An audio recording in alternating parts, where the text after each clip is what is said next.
যে রাজনৈতিক দল মানুষের স্বপ্ন ছিল, সেই রাজনৈতিক দল একটা ভুল পদক্ষেপ নিয়েছে। সেই ভুল পদক্ষেপ নেওয়ার কারণে আমি সেটার সাথে নেই। আর গণ অভ্যুত্থানের সময়ে যেই সময়টা ছিল, সেই সময়টা আর এর আগেও যখন আমার কাজের ধরন ছিল বুদ্ধিবৃত্তিকভাবে এবং বিভিন্ন সাংস্কৃতিক এবং বুদ্ধিবৃত্তিক সংগঠনের সাথে যোগাযোগের মাধ্যমে একটা ক্ষেত্র প্রস্তুত করা, সেই ক্ষেত্র হয়তো প্রস্তুত করতে পেরেছি বা কিছুটা কাজ করতে পারছি।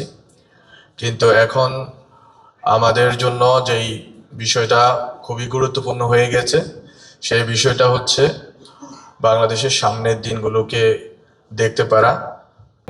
এর মাধ্যমে আমরা কি চেয়েছিলাম, যে একটা নতুন রাজনৈতিক পরিষদ তৈরি হবে। কোকো ও শিয়া বাটারের ইউনিক কম্বিনেশনে তৈরি Natura expert care body lotion স্কিনের ড্যামেজ হিল করে, ত্বক রাখে সফট ও ময়শ্চারাইজ। লুকিয়ে আর কতদিন, বাই বাই ড্যামেজ স্কিন। একটা প্রজন্ম রাজনৈতিকভাবে শিক্ষিত হবে এবং তারা রাজনৈতিকভাবে নেতৃত্ব দিবে।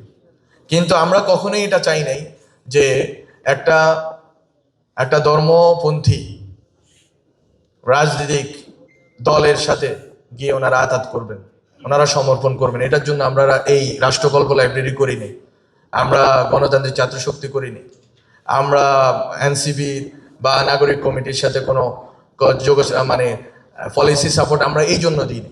আমরা দিয়েছি যে একটা শক্তি সম্ভাবনা আকারে বাংলাদেশের জনগণের সামনে থাকবে।